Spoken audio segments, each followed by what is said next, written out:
What's up guys, welcome back to the vlog. I'm in Denver now, officially homeless, but I'm staying with my aunt and uncle for a few days before driving back to Sun Valley on Sunday. Ended up not going to Steamboat because my dad got in really late last night and he's not feeling well, so today is dedicated to Q&A. Lyrical genius right here. Just getting out of the house. I'm also sort of taking a rest week this week, which is pretty difficult for my exercise addicted self, but it's really nice to just kind of force myself to do it and to, whoa, it's slippery, to just allow myself to take a little bit of a break and get back into the swing of things when I'm back in Idaho on the skis, and then get back into full bike training a little bit later. So let's do this Q&A.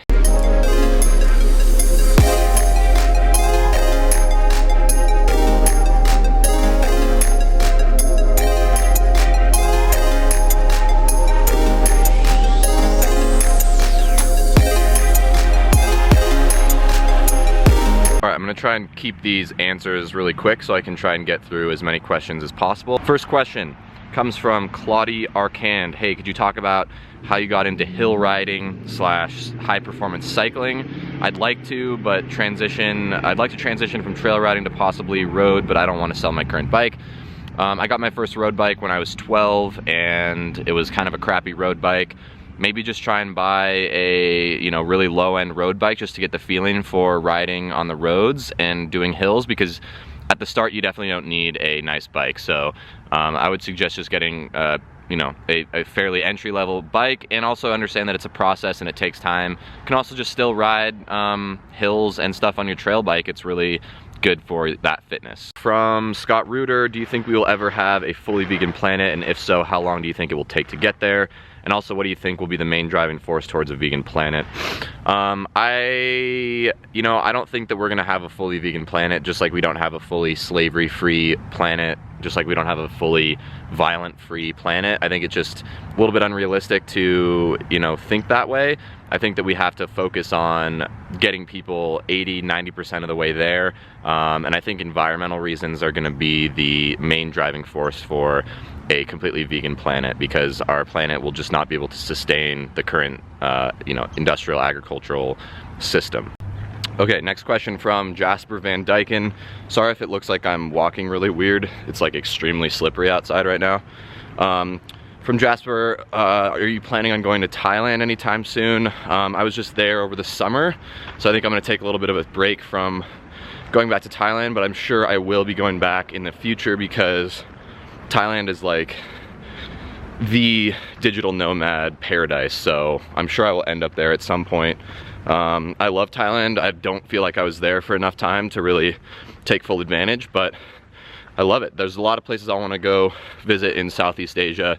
I really want to go to Bali, so I'll be around. Hi Clancy. Do you want to help me answer some questions, Clancy? Do ya? Okay, next question is from Manvin C. He asks, what is your strategy for dealing with discomfort / pain during training? Any advice for being able to push past existing pain barriers and improving mental toughness? Finally, do you think that practicing meditation could potentially be performance enhancing in this regard, specifically when it comes to pain management? Thanks for the question. Definitely, I think meditation can really help that. If I were you, I would check out the Wim Hof method. It's like a breathing technique method, cold immersion, cold shower type of thing.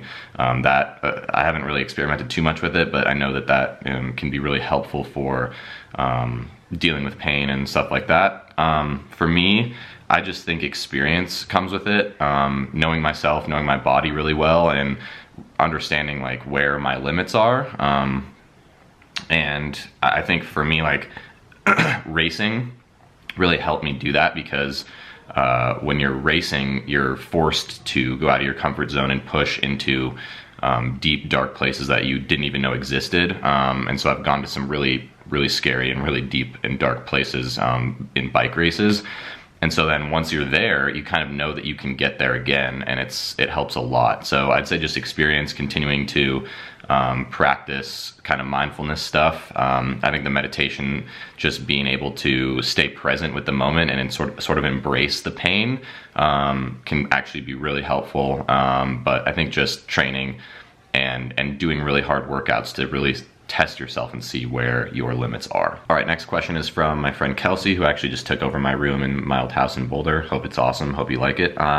She says, where are you most excited to travel to next? I'd be lying if I wasn't most excited to travel to Italy and go ride in the Dolomites with my friend Ian this summer.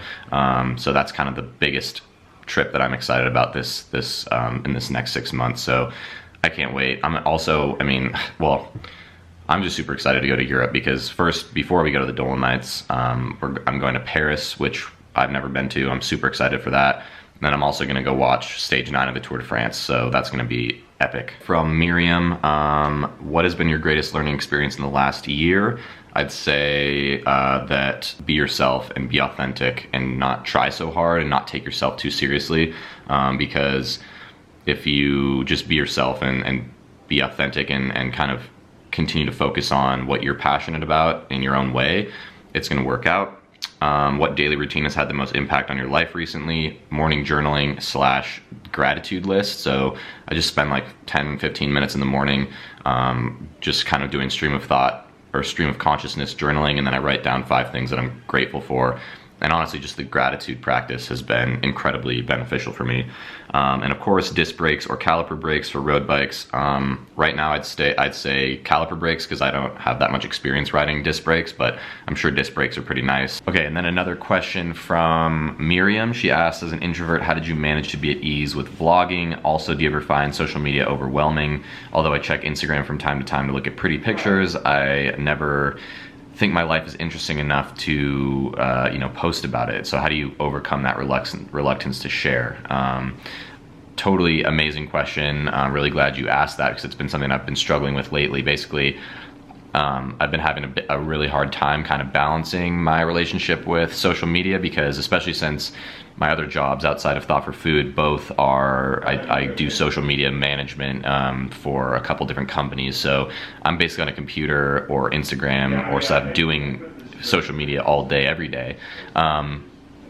And so, yeah, it's really hard. And as an introvert, definitely it's been a struggle to sort of get into it, but it's also really important to me to overcome that and to push my comfort zone to the point where, yeah, vlogging is not necessarily something that is going to come easy for an introvert, but I've really started to enjoy it. I've really started to kind of get the hang of it a little bit. I still get really self-conscious about it, especially in public. That's why, you don't see me filming myself a lot in public, but I'm trying to force myself to do it a little bit more, although I try to have a nice balance and be mindful around it. But yeah, I still struggle a lot with sort of spending so much time on social media and stuff, but I really enjoy it, and it's been nothing but positive for me to share those experiences and get comments and meet like people through this world. And I guess in terms of like thinking your life is never interesting enough to post, I disagree. I think everyone's life, there's something to be shared and someone that is gonna get a lot from that and really enjoy what you have to say and what you have to share. And so it just, again, it's like putting yourself out there and being authentic can really create amazing, positive experiences for you. And but if you feel like it's not authentic for you to be posting on social media and stuff, then don't do it. I've found that it's been a really cool and fun experience for me. I really enjoy it, and I really like technology and I really like that experience. So, but for you it might be different. And then also, basically what I'm trying to do is make Thought for Food a business and make it a successful platform that I can do full time and get paid to do, basically, through helping people with nutrition, consulting and coaching, and creating videos and content that we can monetize down the road. And so for me, it's like, yeah, the social media stuff is a lot of work and it takes a lot of time, and it might be a little bit out of balance, but to me, I'd rather be doing social media for a job than sitting in a cubicle, working on like reports or whatever, people do. So for me, I feel really lucky that I have the ability to, like I'm getting paid right now by Scoop to create videos for them for their YouTube, or I'm getting paid to post Instagram and Facebook posts for them. So to me, it's worth it, and to me, you know, it kind of makes a lot of sense. So, but I think that, yeah, social media, you have to have a healthy relationship with it instead of just mindlessly scrolling and consuming content. You know, maybe also try and incorporate a little bit of creation into that. And I found that I really enjoy the creation process, and I don't find myself consuming nearly as much. All right, I'm just pumping gas right now. Next question from Kinga. Do you have a favorite quote that cheers you up when you're feeling down? Let me think about that. Do epic shit. From Alyssa over at Live Planted. She asked, someone just asked me, so I'm asking you, what would be your last meal, drink, entree, and dessert? Ooh, that is a great question. I think a drink would be like a really amazing smoothie, like some sort of like fruit smoothie. Entree, I would say probably like a massive, amazing burrito bowl with like brown rice, black beans, guacamole, salsa, excuse me, but all like super fresh and delicious ingredients, just like a really, you know, kind of fancy big burrito bowl. And then dessert, mango sticky rice from Thailand. Courtney Cooper asks, how long does it usually take to put together a podcast from start to finish? If you include the recording time and the prep time, I'd say it takes about 4 to 5 hours of total work to, you know, get the podcast from start to finish for you to listen to. And she also asked, where can we get TFF stickers? Send me an email at tfflifestyle@gmail.com with your address, and I will send you some stickers. Okay, next question from S Blackmer 1038. I've been trying to find a solid post-ride recovery meal or drink. Any good suggestions? For me, post-workout recovery meal is all about convenience. So last thing you want to do when you get back from a ride or a run or any sort of workout, you're gonna be really tired, you're gonna be starving. You don't want to have to prepare something big and fancy. So my go-to is always a big smoothie. I just throw in like bananas, spinach, some dates, maybe some like protein powder if you want, or like some chia seeds, or just, you know, kind of everything that you have. Just blend it all together, and you can kind of come up with some good recipes. If you want to send us an email, I can send you an actual recipe. Make it as easy as possible, prepare ahead of time, or just cook something that doesn't take very long, like a smoothie. This one's from my buddy Antoine, who has been on the podcast actually. Go listen to that. He asked, what's your opinion on caffeine other than coffee? Like, do you drink Coke or Red Bull, gels with caffeine? He often gets negative comments about that, so he's a professional triathlete.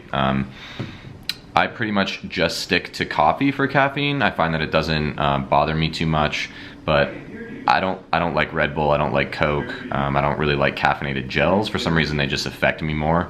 And those products are generally not that good for you, although definitely if you're in a race situation or something, they can really help you with performance. But I try to stay away from Coke and Red Bull and stuff just because they're really loaded with sugar and they're just really processed. So coffee's actually really, you know, been linked to healthy data. So I don't have any issue with coffee, but definitely like Red Bull and Coke and stuff, no, not a big fan. All right, well, that does it for part 1 of the Q&A. I got a lot more questions than I thought originally, and so I wanted to make sure I answered them all. It's taken a lot longer than I expected, so I thought I'd just break it up into 2 different vlogs. So stay tuned for tomorrow. We'll be posting part 2. All right, talk to you guys soon. Peace.